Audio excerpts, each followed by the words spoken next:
तो चरक सूत्र 6 तस्याशीति अध्याय। अब पढ़ेंगे शिशिर ऋतुचर्या। ठीक, तो शिशिर ऋतु जो होती है वो आती है किसमें? माघ फाल्गुन मास में।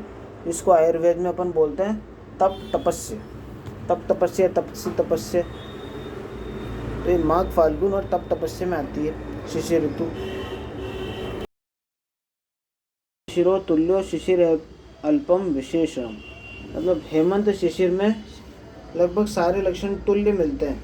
शिशिर में हेमंत के तुल्य होते हैं सारे, जो भी आहार विहार हैं, जो भी लक्षण हैं। बस अल्पम विशेषम, अल्प मात्रा में विशेष होती है शिशिर ऋतु। और वो क्या है?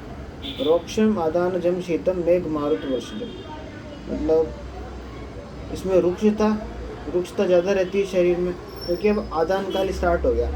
अपन ने पढ़ा था कि आदान काल जो होता है वो अतिरुक्ष काल होता है, विसर्ग काल जो होता है वो सौम्य काल होता है। उसमें चंद्रमा जो होता है वो संपूर्ण जगत का पोषण करता है, आप्यायन करता है अपनी किरणों से।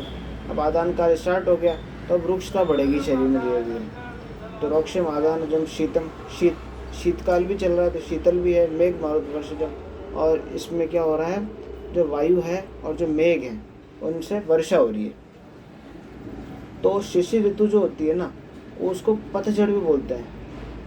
इसमें क्या होता है? सारे पत्ते झड़ जाते हैं शिशिर ऋतु में, और हल्की सी वर्षा भी आती है इसमें। तो मेघ मारुत वर्षजम, हवा बहुत ठंडी चलती है। तस्मात् हेमंतिकः सर्वः शिशिरे विधि इष्यते, हेमंत ऋतु में जो विधि बताई है वही सारी विधि शिशिर ऋतु में अपन को करनी है। तो एग्जाम में क्वेश्चन आ जाए तस्मात् हेमंतिकः सर्व डैश विधि इष्यते, तो शिशिर है। हेमंतिक विधि का सेवन शिशिर में करना है। निवातम उष्णम तो अधिकम शिशिरे ग्रह आशय, वही बात है कि जिसमें ज़्यादा हवा वगैरह ना हो, हवा वगैरह ना चले, जिसमें ज़्यादा गर्म हो घर, उस घर में शिशिर में रहना चाहिए। तो गर्म घर में निवास करना चाहिए शिशिर ऋतु में। और इसके बाद लिखता है कि इसमें क्या आहार वर्जित है। आहार विहार तो वही रहेगा जो अपने किसमें था? हेमंत ऋतु में। तो इसलिए इसमें आहार विहार नहीं बताया, इसमें केवल वर्जित बताया। तो वर्जित के लिए लिखा है कटु तिक्त कषायानि वातलानि लघुनि च। अब इसमें रस और बता दिया, कटु तिक्त कषाय रस का उल्लेख और कर दिया, जबकि हेमंत में रस का उल्लेख नहीं किया था। हेमंत में बताया था, क्या बताया था हेमंत में? हेमंत में बताया था वर्जित अन्न पानानि वातलानि लघुनि च प्रवातम प्रमिताहारम उदमंतम हिमादम। तो उसमें तो केवल लिखा था वर्जित अन्न पानानि वातलानि लघुनि च, मतलब बातल और हल्का भोजन अपन को नहीं करना। इसमें क्या लिखा है कि इसमें रस और बता दिए कि कटु तिक्त कषाय युक्त भोजन, बातल और हल्का भोजन नहीं करना। ठीक, तो ये वर्जित अन्न पानानि हो गया। शिशिर और शीतलानि, शिशिर ऋतु में शीतलानि, शीतल भोजन और ये सब अपन को वर्जित है। यही है, 2-3 बातें याद रखनी है। एक तो पूरी हेमंत ऋतुचर्या चलेगी शिशिर में, केवल वर्ज्य का ध्यान रखना है कि इसमें रस जुड़ गया, कटु तिक्त कषाय। और एक ये बात याद रखनी है कि इसमें मेघ मारुत वर्षजम हो रहा है। अब वसंत ऋतु के बारे में पढ़ेंगे। तो वसंत ऋतु जो है वो किस मास में आती है? चैत्र वैशाख में आती है वसंत ऋतु। और इसको जो संस्कृत नेम है मास का वो है मधु माधव। मधु माधव ऐसे याद रख लो कि मधुमक्खियाँ जो होती है वो शहद बनाती है, क्योंकि नए नए फूल खिलते हैं इसमें वसंत ऋतु में। स्प्रिंग सीजन इसको बोलते हैं, और इसमें नए नए फूल आते हैं, प्रकृति का श्रृंगार होता है। तो इसमें आयुर्वेद में लिखते हैं कि वसंते निचितः श्लेष्मा दिनकृत भाभी ईरित। तो वसंत ऋतु में निचित श्लेष्मा जो होता है, अब पढ़ा था अपन ने हेमंत में श्लेष्मा संचित हो रहा था हेमंत और शिशिर में, तो वो किस में प्रकोपित हो रहा है? इसमें प्रकोपित हो रहा है वसंत ऋतु में, दिन करके किरणों से। कायाग्निम बाधते रोगान तथा प्रकृते बहु। अब वो श्लेष्मा जो होता है ना, द्रव रूप ले लेगा, पिघलेगा। उसमें तो क्या हो रहा था? जम रहा था। फॉर एग्जाम्पल अपन ये समझ सकते हैं, जैसे घी का एग्जाम्पल ले लो, घी और नारियल का तेल है ना। घी जो होता है वो ठंड में जम जाता है, ये नारियल का तेल वो भी ठंड में जम जाता है, और उसको धूप में रख दो आप तो पूरा पिघल जाएगा। सेम श्लेष्मा की जैसी बात है, श्लेष्मा की भी ऐसी बात है कि वो ठंड में तो क्या होता है, शरीर में जमा रहता है, और अपन कफ प्रकोप का आहार भी करते हैं तो जमा रहता है, संचित रहता है। लेकिन वसंत में सूर्य की तीक्ष्ण किरणें पड़ती है, उसमें तो कोहरा वोहरा रह रहा था, शिशिर ऋतु में कोहरा था, ठंड पड़ रही थी, सूर्य का बल इतना ज़्यादा नहीं था। लेकिन वसंत ऋतु में क्या होगा, सूर्य की तीक्ष्ण किरणें पड़ेगी। अब उस तीक्ष्ण किरणों से जो कफ संचित था वो पिघलेगा, द्रवीभूत हो जाएगा, द्रवीभूत हो जाएगा, और द्रवीभूत होकर वो प्रकुपित हो जाएगा। तो ये इसमें लिखा है। तो द्रवीभूत हो जाएगा तो कायाग्नि पे पड़ेगा, और कायाग्नि पे पड़ेगा तो कायाग्नि को बाधित करेगा। तो वही लिखा है, कायाग्नि बाधित रोगान तथा प्रकुरुते भूमि। तो कई प्रकार के कफ जनित रोग कर देता है कायाग्नि को बाधित करके। तस्मात् वसंत कर्माणि वमन आदि, इसलिए वसंत ऋतु में कौन से कार्य करने चाहिए, वमन आदि कार्य करने चाहिए। नेक्स्ट, इसमें क्या त्याज्य आहार विहार है। इसमें पहले त्याज्य आहार विहार बताया, फिर सेवनीय बताया। तो त्याज्य आहार विहार में लिखते हैं कि गुरु भारी, अम्ल खट्टा, स्निग्ध मधुर, ये सब क्या करेंगे, कफ को बढ़ाएंगे। और दिन में सोना ये वर्जित है। ये बहुत इम्पोर्टेंट है कि गुरु, अम्ल, स्निग्ध, मधुर और दिवा स्वप्न, ये सब दिन में, ये सब वसंत ऋतु में वर्जित होता है। अब वर्जित है तो अब करना क्या है, सेवनी आहार विहार क्या होगा। तो देखो, व्यायाम उद्वर्तन धूमम कवल ग्रह मंजनम, व्यायाम करना है, खूब कसरत करनी है। कसरत करने से क्या होता है, व्यायाम करने से क्या होता है, कफ का क्षय होता है, शरीर में लघुता आती है। क्या पढ़ा था अपन ने, क्या होता है व्यायाम की डेफिनेशन क्या है, लाघवम कर्म सामर्थ्यम दीप्तो अग्नि मेधसक क्षयः। तो लघुता आती है, अग्नि दीप्त होती है। इसमें क्या हो रहा है, कायाग्नि में बाधित है, अग्नि जो है वो बाधित हो रही है, और मेद का क्षय होता है। मेद क्षय, जो चीज़ मेद का क्षय करेगी वो कफ का भी क्षय करेगी। तो बस इसलिए व्यायाम कर रहे हैं। तो व्यायाम हो गया, उद्वर्तन हो गया, उद्वर्तन करने से भी रुक्षता आती है और कफ का क्षय होगा। धूमपान, धूमपान वमन के बाद कराते हैं क्योंकि कफ का क्षय करेगा वो श्लेष्मा का। कवलम ग्रह मंजनम, ये सब कफ का क्षय करने के लिए ऊर्ध्वांग की चिकित्सा है पूरी। कवल ग्रह करेंगे, कवल ग्रह करेंगे तो मुंह में जो श्लेष्मा चिपका हुआ है वो बाहर आ जाएगा। अंजन करेंगे, आँख में जो भी श्लेष्मजनित विकार हैं वो दूर हो जाएंगे। व्यायाम उद्वर्तन धूम पढ़ लिया, तो व्यायाम करो, उद्वर्तन करो, धूमपान करो, कवल ग्रह, या फिर इसको ऐसे कह सकते हैं कुल्ला टाइप हो गया, उसी को कवल कहते हैं, वो करो। गरम क्वाद द्रव्यों का नहीं होता ये, कवल कल्क द्रव्यों का होता है। कवल कल्क द्रव्यों का होता है और गंडूश काढ़े का होता है। कवल करो, अंजन, काजल लगाओ आँखों में। सुखाम्बुना मतलब, तो सुखाम्बु जल से गुनगुने पानी से अपन को शौच विधि करनी है, मलमूत्र का त्याग करना है, गुनगुने पानी का प्रयोग करना है उसमें। शीलयत कुसुमागम मतलब ये सतत क्रिया है, उनको बार बार करना है इसका, जिससे कफ प्रकोपित ना होने पाए। कुसुमागम मतलब जिसमें फूल खिलते हैं, अभी बता ही दिया मैंने। चंदन अगुरु दिग्धांगो यव गोधूम भोजन। अब देखो इसमें चंदन अगुरु दोनों बताया, क्यों, क्योंकि मध्य की ऋतु है, तो इसमें अपन को दोनों का ध्यान रखना है। शीत का भी ध्यान रखना है और उष्णता का भी ध्यान रखना है, क्योंकि इसमें शीत भी है और उष्णता भी है, क्योंकि दोनों मिक्स है इसमें, बीच में ग्रीष्म और शिशिर दोनों के बीच में आ रही है। ठीक, तो शिशिर हेमंत में अपन ने क्या पढ़ा था, अगुरु पढ़ा था। शिशिर हेमंत, शिशिर में तो कुछ बताया ही नहीं था, उसमें तो बता दिया था कि हेमंत की सारी विधि जो भी अब तक बताई वो सारी करनी है। तो शिशिर हेमंत एक ही हो गया फिर, तो इसलिए हेमंत में अपन ने क्या पढ़ा था, अगुरु पढ़ा था, अगुरु का लेप।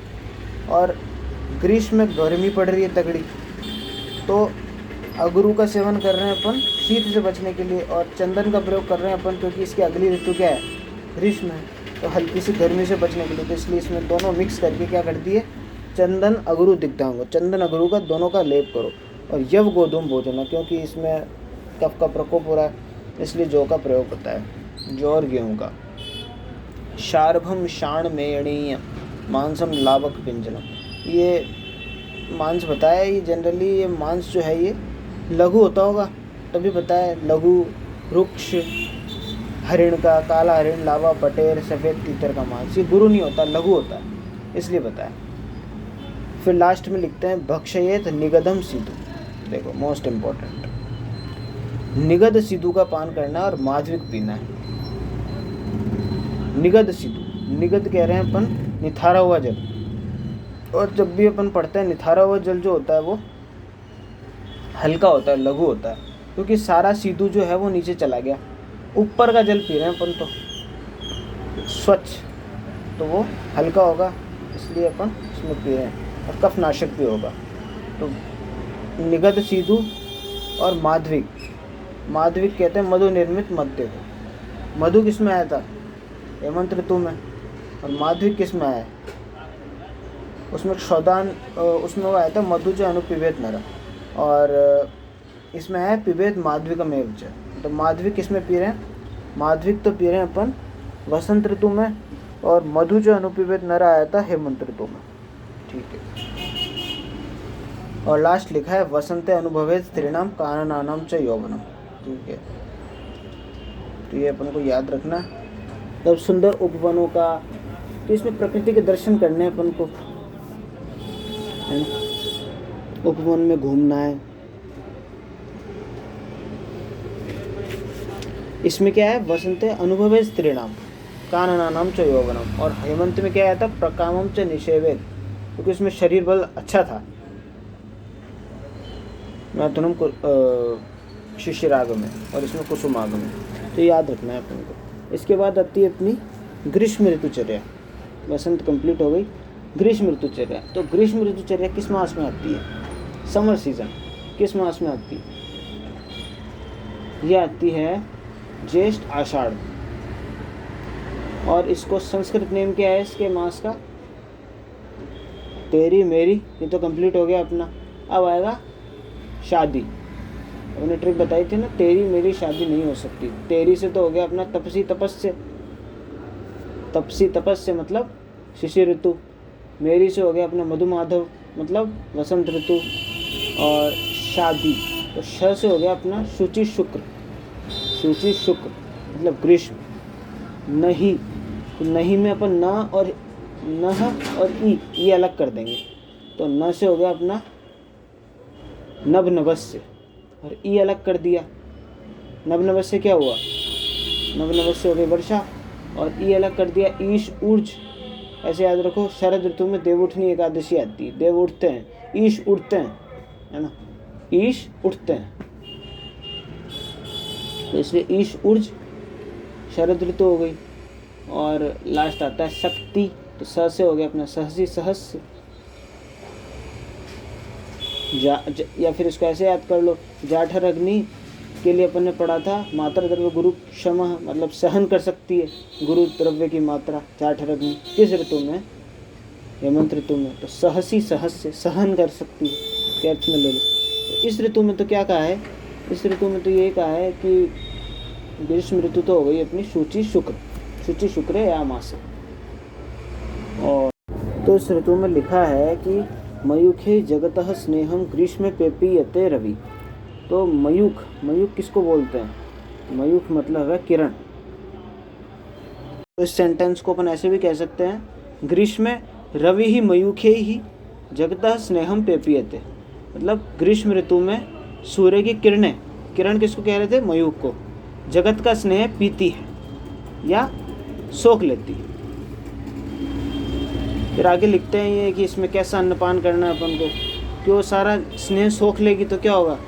रस का क्षय हो जाएगा। तो इसलिए अपन को इसमें स्निग्ध अन्नपान करना है, जो रस को बढ़ाए ऐसा अन्नपान करना है। तो स्वादु शीतम द्रवम स्निग्धम अन्नपानम तदाहित, इस लाइन याद कर लेना, बहुत प्यारी लाइन है। स्वादु शीतम द्रवम स्निग्धम अन्नपानम सदाहित या अन्नपानम तदाहित। ठीक, मतलब स्वादु मधुर, शीतल, क्योंकि सूर्य की किरणें किसको सोख रही है? जगत का स्नेह सूख रही है। तो शरीर में उष्णता बढ़ेगी, स्नेह भाग कम होगा, इसलिए शीतल द्रव। तभी अपन इसमें गुलाब का शरबत पीते हैं। शीतल द्रव ही तो हो गया वो एक प्रकार से। गुलाब का शरबत हो गया, खसखस हो गया, ब्राह्मी शरबत हो गया, सब पीते हैं अपन इसमें, तो शीतल द्रव हो गया। मीठा भी है और शीतल द्रव भी है। स्निग्धम अन्नपानम, अन्नपान कैसा खाना है अपन को? स्निग्ध खाना है, क्योंकि रुक्षता बढ़ रही है, आदान काल चल रहा है। तदा हितम, ये हितकारी है। शीतम स शर्करम मंथम जांगलान मृग पक्षिण। अब शीत शर्करा युक्त मंथ, चीनी के साथ ठंडा मंथ पीना है, मतलब सत्तू, क्योंकि इसमें कफ का क्षय होना स्टार्ट हो गया, तो अपन को कफ बढ़ाना है, उससे बच सके अपन कफ क्षय से। जांगल मांस पक्षी, जांगल मृग पक्षी का बताया इसमें, मांस रस पीने की। फिर लास्ट में लिखते हैं घृतम पयः। घृत किस में एग्जाम में क्वेश्चन आ सकता है? क्या आएगा कि घृत का सेवन किस ऋतु में बताया गया है? तो आंसर ही जाएगा ग्रीष्म ऋतु, ठीक, और कहीं नहीं आया था घृत, ग्रीष्म ऋतु में आया। तो घृतम पयः स शाल्यन्नम भजन ग्रीष्म न सीजन। क्या मतलब हुआ इसका? इसका मतलब हुआ घी दूध, घृतम पय, घी दूध ले सकते हैं। शाल्यन मतलब चावल, चावल कैसा होता है? शीतल होता है और कफवर्धक भी होता है। तो घृतम पया स शाल्यन्नम, शाल्यन्नम ले लिया, चावल ले लिया, इनका सेवन करने से स्वाभाविक बल का नाश नहीं होता। भजन मतलब इनका सेवन करना। ग्रीष्म न सीधन, सीधन, सीधन कहते हैं अपन को नाश को, बल नाश के लिए संदर्भ में सीधन का, तो बल नाश नहीं होता इन सब का सेवन करने से। तो ग्रीष्म ऋतु जो होती है वो आदान काल की सबसे लास्ट ऋतु है, मतलब शरीर का बल सबसे कम तो नहीं होता है इसमें, पर शरीर के बल का नाश होता है, क्योंकि सूर्य जगत का स्नेह पीते हैं, ग्लूकॉन डी की जैसे ऐड में आता है वैसे। अब इसमें वर्जित आहार विहार क्या होगा? मध्यम अल्पम नवा पेयम अथवा सुबहुदकम। अब देखो ग्रीष्म ऋतु में ये नहीं करना। क्या? मदिरा का सेवन अल्प मात्रा में इसलिए बताया क्योंकि मदिरा पित्त प्रकोपक होती है। मध्यम अल्पम या नवा, या तो बहुत ही कम क्वांटिटी में लो या फिर बिल्कुल ही मत लो, अथवा सुबहुदकम, या उसमें बहुत ज़्यादा पानी मिला के लो, जिससे वो कफ को मतलब बैलेंस कर दे, जिससे वो पित्त को नहीं बढ़ाए, क्योंकि मेन पित्त दोष देखना है अपन, क्योंकि मदिरा पित्त प्रकोपक होती है, तीक्ष्ण, इसलिए इन्होंने मदिरा के लिए बोल दिया। आगे लिखते हैं लवण अम्ल कटु उष्णानि व्यायाम चैत्र वर्जित। व्यायाम वर्जित है किस ऋतु में? वसंत में थोड़ी है, इस ऋतु में। वसंत में तो करो, कफ का प्रकोप हो रहा है, व्यायाम कफ को शांत करेगा। ग्रीष्म ऋतु में नहीं करना अपन को। लवण अम्ल कटु क्या है? लवण अम्ल कटु पित्त को बढ़ाने वाला रस है और कफ नाशक है, इसलिए पित्त प्रकोपक रसों का इसमें सेवन नहीं करना अपन को। उष्ण नहीं है सारा रस, लवण भी उष्ण होता है, अम्ल भी उष्ण होता है, कटु भी उष्ण होता है। तो इन सब के लिए एक साथ लिख दिया कि लवण अम्ल कटु रस वाले और उष्ण वीर्य वाले द्रव्यों का सेवन नहीं करना, और व्यायाम भी नहीं करना, क्योंकि व्यायाम निराग्नि स्वेद है, ठीक है ना। और पसीना निकलेगा तो फिर और डिहाइड्रेशन में चला जाएगा इंसान। पहले ही सूर्य तो पसीना सारा सो ही रहा है, सूर्य तो सारा स्नेह सो ही रहा है, और पसीना निकालोगे आप लॉस में रहोगे। इसके बाद आता है ग्रीष्म ऋतु में विहार, मतलब इसमें क्या विहार करना चाहिए अपन को। तो विहार के संदर्भ में कहता है कि दिवा शीत ग्रहे निद्राम निशि चंद्रांशु शीतले। इसमें जनरली सारी शीतल विधि करनी है अपन को। इसका नाम ही है गर्मी, घर्म, घर्म बोलते हैं, इसका एक पर्याय है जिसका नाम है घर्म, घर्म है ना। तो इसका नाम ही गर्मी है, मतलब गर्म है। तो इसमें अपन है ना सारी शीतल विधि करेंगे। जैसे दिन में शीत गृह में रहना है अपन को, दिन में शीत गृह में, और रात में निशि चंद्रांशु शीतले, और रात में अपन को कहाँ रहना है? चंद्रमा की किरणों का सेवन करना है। दिन में तो शीत गृह में रहो और रात में चंद्रमा की किरणों का सेवन करो। और क्या लिखा है, ये दोनों ठंडे हैं, शीत है। भजे चंदन दिग्धांग प्रवाते हर्म्य मस्तके। देखो चंदन आ गया केवल, एक बार मैं रिपीट कर रहा हूँ। देखो हेमंत में अपन ने पढ़ा था अगरू लेप, है ना, अगरू दिग्धांग पढ़ा था अपन ने हेमंत में। फिर आया था वसंत, वसंत में अपन ने पढ़ा था हेमंत, वसंत में अपन ने पढ़ा था अगरू प्लस चंदन। और ग्रीष्म में पढ़ रहे हैं अपन चंदन। तो बधे चंदन दिग्धांगे प्रवाते हर्म्य मस्तके।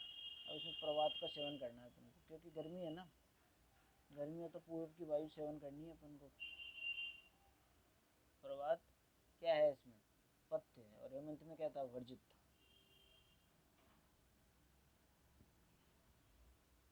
ठीक। अब आता है हर्म्य मस्तके, वही है। प्रवात का मतलब वो नहीं है पूरब की वायु, प्रवात का मतलब है पंखे की हवा।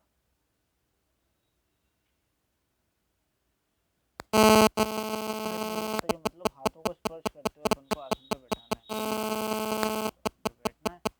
और लिखता है काननानि च शीतानि जलानि कुसुमानि च। उनको शीतल उपवनों, शीतल जल झरना बह रहा है, शीतल उपवन है, कानन है ना, शीतल पुष्प हैं, शीतल उद्यान है, इन सब का सेवन करना है। और लास्ट में लिखता है ग्रीष्म काले निषेवेत मैथुनम विरतो नर। ग्रीष्म काल में निषेवेत मैथुनम विरतो नर, क्योंकि इसमें बल कम होता है शरीर का, इसलिए इसमें सहवास इन सबसे दूर ही रहना है, बचे रहना है।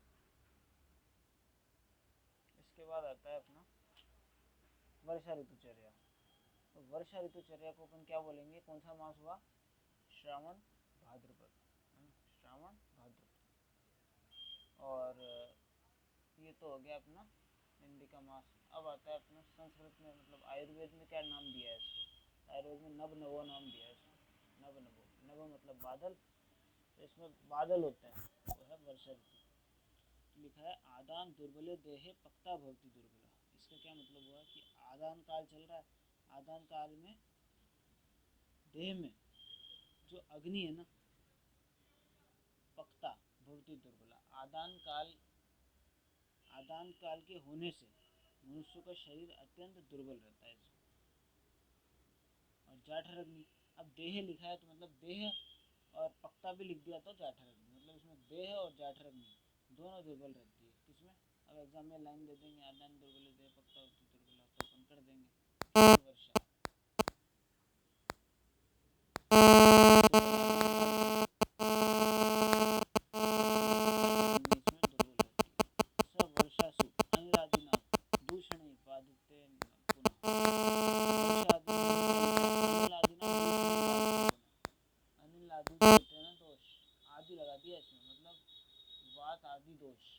सारे दोष आ गए इसमें, दूषित बाद दूषण दूषित हो जाते हैं, तो इसलिए लिखा है वात का प्रकोप किसमें होता है, वर्षा ऋतु में होता है। ठीक। फिर आता है भू बाष्पान मेघ निस्यंदात पाकात अम्लात जलस्य। मतलब इसमें जल जो होता है वो अम्ल रस का हो जाता है प्रधान। अपन ने पढ़ा टिक्के एस का आलम, आ जो आ रहा है ना वो इस पे आ रहा है, इस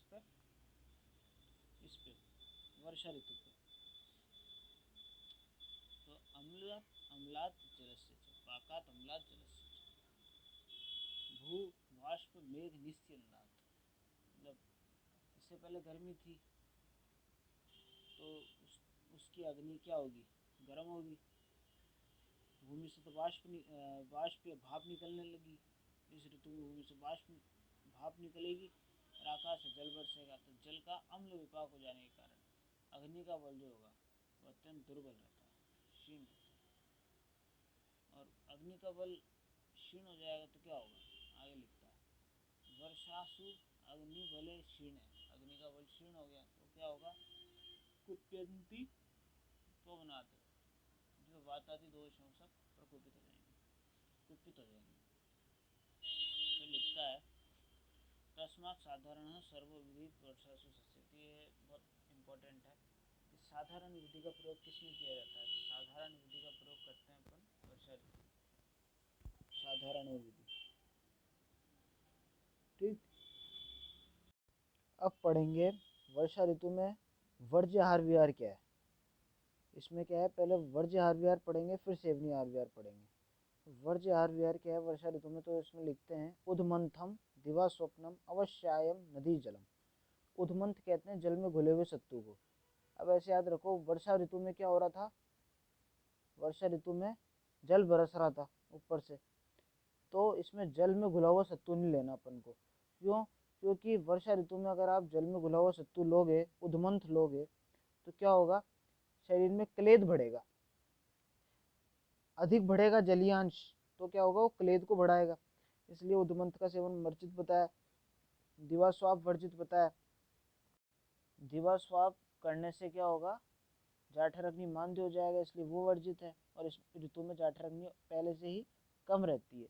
अवश्य ओस का सेवन नहीं करना अपन को, क्योंकि जल बरस रहा है, ओस का सेवन नहीं करना, क्लेद को बढ़ाएगा, कई प्रॉब्लम्स होंगी प्रतिशय संबंधी।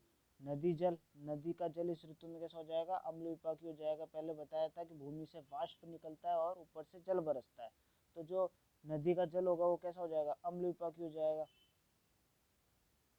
और इस ऋतु में पित्त का संचय भी होता है, इसलिए पित्त का प्रकोप होने की संभावना बढ़ जाएगी, इसलिए उसका ध्यान में रखते हुए उन्होंने ये बताया। और व्यायाम, आतप और व्यवाय तीनों का वर्जन बताया, क्योंकि व्यवाय और व्यायाम तो क्या कर सकते हैं, वात को बढ़ा सकते हैं, और आतप जो है वो पित्त को बढ़ा सकता है, इसलिए तीनों को वर्जित बताया। और ये रस दे के व्यायाम चत्र वर्जित किसमें बताया था, कटु अम्ल, कटु अम्ल, कटु अम्ल, लवण अम्ल कटु उष्णानी व्यायाम चत्र वर्जित, ये किसमें बताया था, ये बताया था अपने ग्रीष्म ऋतु में। रस दे दिया और फिर व्यायाम लिखा, और व्यायाम, व्यवाय और आतप ये तीनों आता है, तो क्या करोगे, वर्षा ऋतु करनी है। अब आता है वर्षा ऋतु में क्या अपन को आहार लेना चाहिए, आहार विहार क्या करना चाहिए वर्षा ऋतु में, सेवनीय आहार विहार। तो ये कहते हैं पान भोजन संस्कारान प्राय शौद्रान वितान भजेत, मतलब आप जो पी रहे हो, जो खा रहे हो, है ना, उन हर चीज में आपको शौद्र डाल के खाना है, शौद्र डाल के आपको भोजन करना है, अपना खाना पीना शौद्र डाल के करना है। क्यों? क्योंकि शौद्र क्लेद को हटाएगा। वर्षा ऋतु में शरीर में क्लेद बढ़ेगा, जलियांश बढ़ेगा, क्लेद बढ़ेगा, तो शौद्र जो होता है वो क्या करता है, क्लेद को रिमूव कर देगा। क्लेद को हटाने हेतु शौद्रान्वितान भजेत बोला। और एक बात और, शौद्र, और एक शौद्र कहाँ आया था, मधु च अनुपिबेत नरम में आया था। कौन सी ऋतु थी, हेमंत ऋतु थी, और एक वर्षा ऋतु में आया। इसके बाद लिखते हैं व्यक्त अम्ल लवण स्नेहम वात वर्षाकुले हनि, मतलब अपन को अम्ल लवण रस वाले जो हैं, वात और वर्षा से में अम्ल लवण रस वाले, इनकी प्रधानता युक्त भोजन करना है। अब ये अम्ल लवण रस क्यों बोला है, क्यों? क्योंकि अम्ल वातानुलोमक रस है, और लवण रस जो होता है वो, लवण में जैसे सेंधा नमक हो गया, कृष्ण लवण हो गया, है ना, सौवर्चल, वो भी वात का अनुलोमन करते हैं, रुचि उत्पन्न करते हैं। तो इसलिए इन्होंने बोला होगा कि अम्ल लवण रस युक्त स्नेह का प्रयोग करो। स्नेह भी पता है, अम्ल लवण रस वाले द्रव्य और स्नेह द्रव्य ये दोनों अलग अलग हैं, एक नहीं है। वात वर्ष आकुले हनि, और अपन को ये ध्यान रखना है, वात वर्ष आकुले हनि का क्या मतलब हुआ, इसका मतलब हुआ कि मतलब जिस दिन वात और वर्षा, वायु भी बह रही हो और वर्षा हो रही हो, उस दिन की बात कर रहा है कि उस दिन आप अम्ल लवण रस का सेवन करो, अम्ल लवण युक्त द्रव्यों का और स्नेह युक्त द्रव्यों का प्रयोग करो। अभी आगे कहता है विशेष शीते भोक्तव्यम वर्षासु अनिल शांति है। विशेष रूप से जब ठंड पड़ रही है तब आपको भोजन करना है इन सबका, अनिल की शांति हेतु। क्या, वो अब बताएंगे। अनिल संरक्षणवता यव गोधूमशाली, मतलब अग्नि की रक्षा करनी है, जैसे मैंने पहले ही बताया था कि इस ऋतु में अग्नि की रक्षा करनी है, क्योंकि अग्नि इसमें दुर्बल रहती है, इसलिए ऊपर दिवास्वाप वर्जित बताया था। तो अग्नि की रक्षा करनी है, और यव गोधूमशाली का प्रयोग करना है, जाठ अग्नि की रक्षा के लिए। पुराना, अभी देखो इसमें सारा पुराना है, पुराना जो गेहूं चावल। नया किस में आया था? हेमंत ऋतु में। तो यव गोधूम शाले पुराना। ठीक। जांगलई मांसे भोज्यो यूशई संस्कृत। अब जांगल मांस क्या होगा? बात जांगल मांस इसलिए बताया क्योंकि जांगल मांस जो होता है वो लघु होता है, इतना ज़्यादा भारी नहीं होता। भारी इसमें जाठरग्नि थोड़ी इतनी बलवान नहीं है, जाठरग्नि मंद है, इसलिए जांगल पशु पक्षियों का मांस बताया होगा। उनसे संस्कारित करके मांस रस पीना है। यूशे संस्कृत, यूशेश्च संस्कृत, और संस्कारित यूश पीना है। संस्कारित यूश इसलिए, संस्कृत का मतलब क्या हुआ? मतलब उसमें जैसे काली मिर्च डाल दिया, उसमें जीरा डाल दिया, तो ये क्या करेंगे? दीपन पाचन करेंगे, इससे जाठरग्नि बढ़ेगी, है ना। तो इसलिए यूशेष संस्कृत लिख दिया। और पिबेत शौद्रान्वितम च अल्पम माध्विकरिष्टम अम्बुवा। दो बार आया इसमें शौद्रान्विता, एक बार ऊपर भी आया था और एक बार नीचे भी आया। तो मधु मिलाकर माध्विक, अरिष्ट और जल, इनका सेवन करना है। इसका रीज़न मैं दे ही चुका हूँ, क्योंकि ये क्लेद का, शरीरस्थ क्लेद का नाश करेंगे मधु मिलाने से।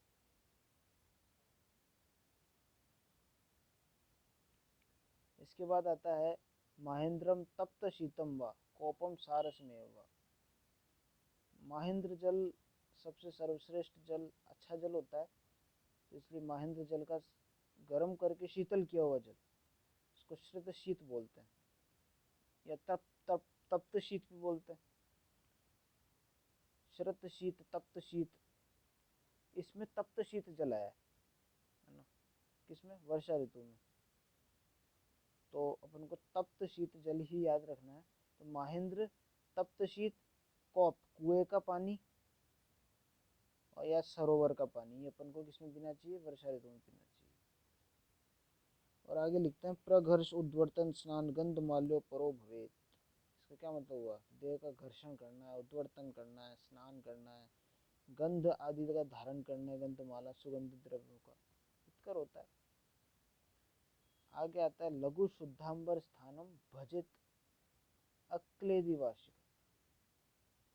मतलब क्लेद रहित सूखे स्थानों पे रहना है अपन को, जहाँ ऐसा नहीं कि भाई पानी टपक रहा है, पानी बह रहा है, ऐसे स्थानों में नहीं रहना अपन को। हल्के पवित्र वस्त्र धारण करना और क्लेद रहित सूखे स्थानों पर रहना। तो ये एग्जाम में लाइन देते, लघु शुद्धांबरम स्थानम भजित क्लेदी, किस ऋतु के लिए कहा गया? तो ये वर्षा ऋतु के लिए कहा गया है। तो कुछ इम्पोर्टेंट बातें हो गई, जैसे शौद्रान्वितान हो गया, हर चीज़ को शौद्रान्वित करके लेना है। जैसे अम्ल लवण स्नेह की बात हो गई, जिस दिन वात वर्षा हो उस दिन अम्ल लवण रस का सेवन करना है अपन को, स्नेह द्रव्यों का सेवन करना है अपन को, अग्नि की रक्षा करनी है अपन को, पुराना जो चावल खाना है अपन को, पुराना जो गेहूँ और चावल, इनका सेवन करना है। यूज का प्रयोग करना है संस्कारित करके दीपन पाचन द्रव्यों से। शौद्रान्वित माध्विकरिष्ट अम्बु पीना है। महेंद्र तप्त शीत जल पीना है, कौप सारस आदि का जल पीना है। और उद्घर्षण उद्वर्तन स्नान करना है। ये तो विहार हो गया, उद्वर्तन उद्घर्षण स्नान तो। और लघु शुद्धंबर और अक्लेदी स्थान पे रहना है। लघु शुद्धंबर धारण और अक्लेदी स्थान पे रहना है। ये वर्षा ऋतु कंप्लीट हो गई। अब आती है शरद ऋतु। तो शरद ऋतु पढ़ेंगे अब। शरद ऋतु किस मास में आती है? अश्विन कार्तिक। आयुर्वेद में इस मास को क्या कहते हैं? ईश ऊर्ज, मतलब जिसमें ईश जागते हैं।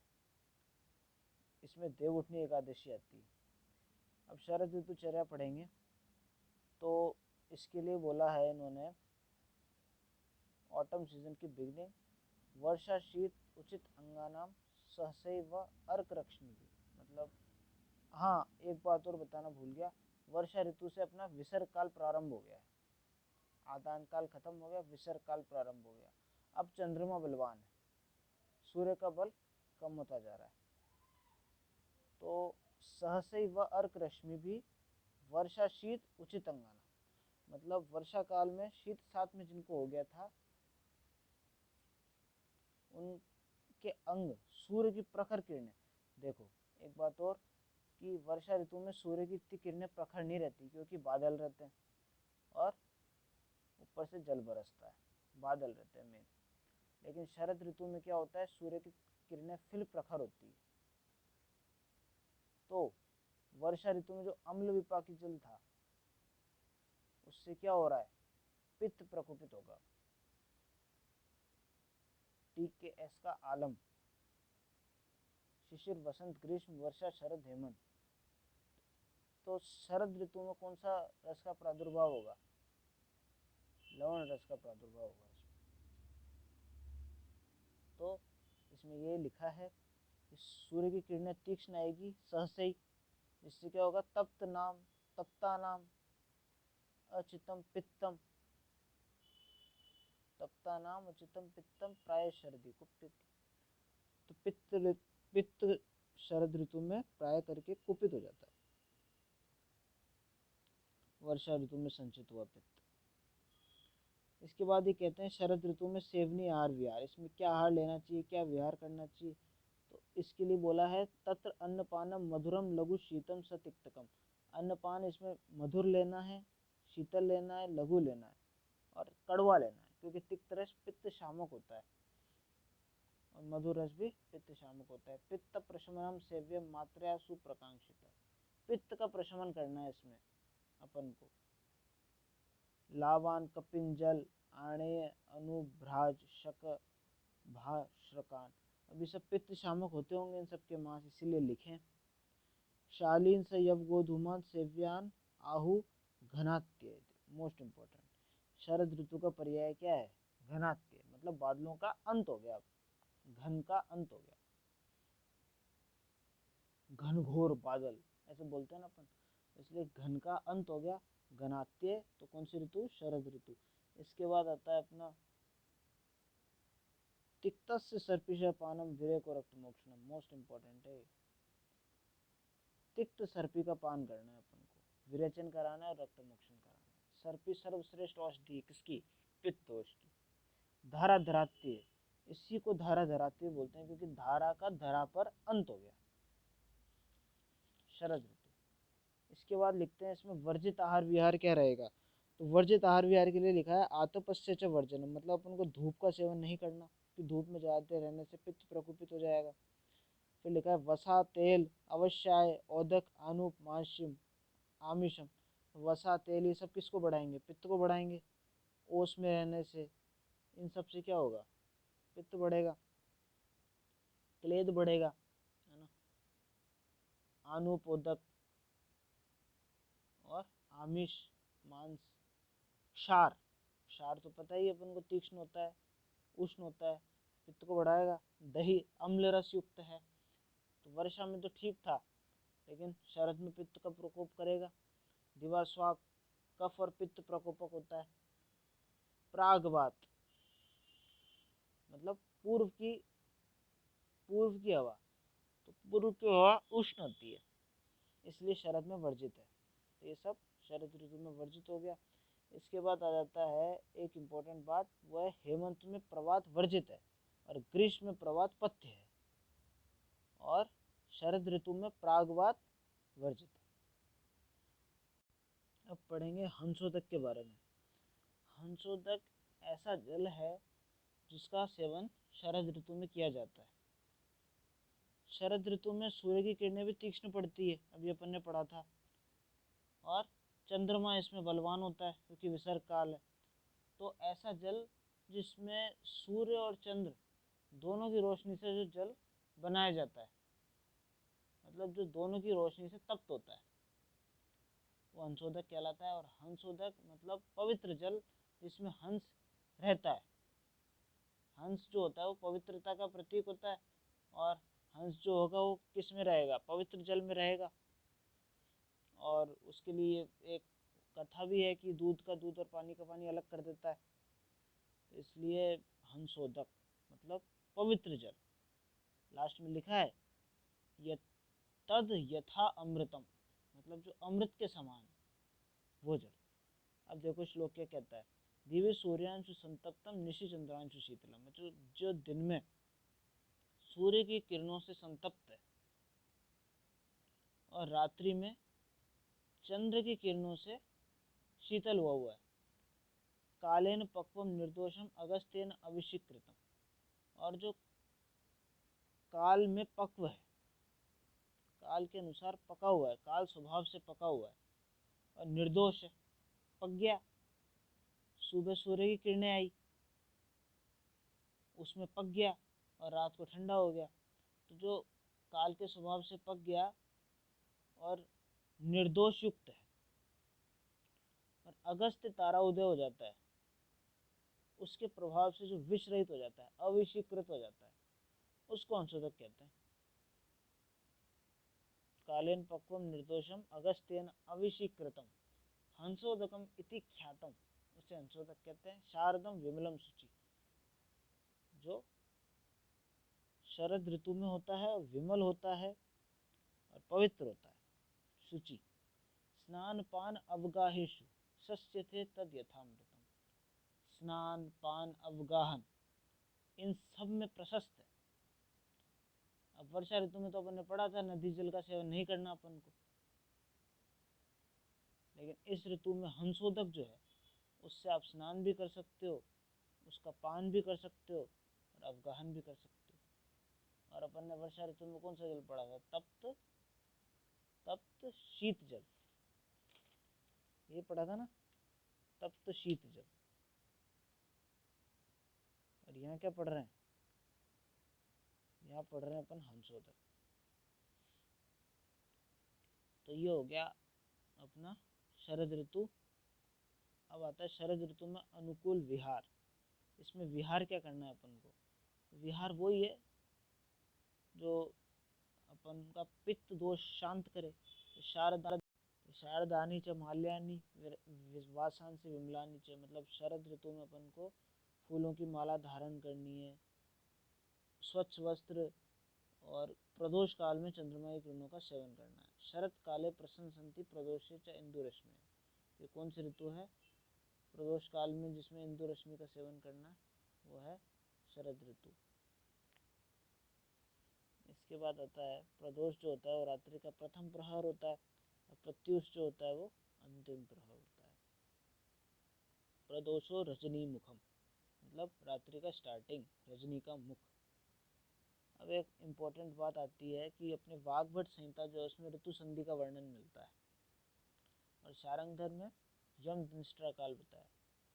तो ऋतु संधि जो है उसके लिए क्या बोला है, इसमें विमर्श में बोला है ऋतु के अंत के सप्ताह और आगामी ऋतु का प्रथम सप्ताह, स्टार्टिंग का सप्ताह, तो ये दोनों का 7-7 दिन का जो समय होता है मिला के कितना हो गया, 14 दिन का समय हो गया। इनमें अपन को क्या करना चाहिए, पूर्व की विधि का त्याग कर आगामी ऋतु की विधि को अपनाना चाहिए, जिससे क्या नहीं होते, असात्म रोग नहीं होते। असात्मजा ही रोगा शिव सहसा त्यागशील नाथ, ऋतु संधि के लाइन। अब शारंगधर ने बताया यम दंष्ट्रा काल, यम की दाढ़ के समान मृत्युकारक काल जो होता है वो यम दंष्ट्रा काल है, और ये 16 दिन का बताया यम दंष्ट्रा काल। और इसके लिए बोला है स्वल्पो ही भुक्तो जीवितम, मतलब इस टाइम पीरियड में स्वल्प खाना चाहिए तुमको, ज़्यादा नहीं खाना चाहिए। तो ये बताया उन्होंने कार्तिक का अंतिम 8 दिन, और अगहन मतलब मार्गशीर्ष, मतलब ये शरद और हेमंत के बारे में चल रहा है।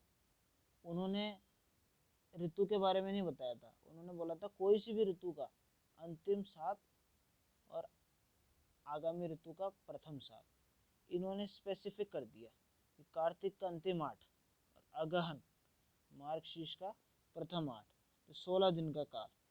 तो ये किस किस ऋतु के बीच में माना है इन्होंने, ये इन्होंने माना है शरद और हेमंत के बीच में यमदंष्ट्रा।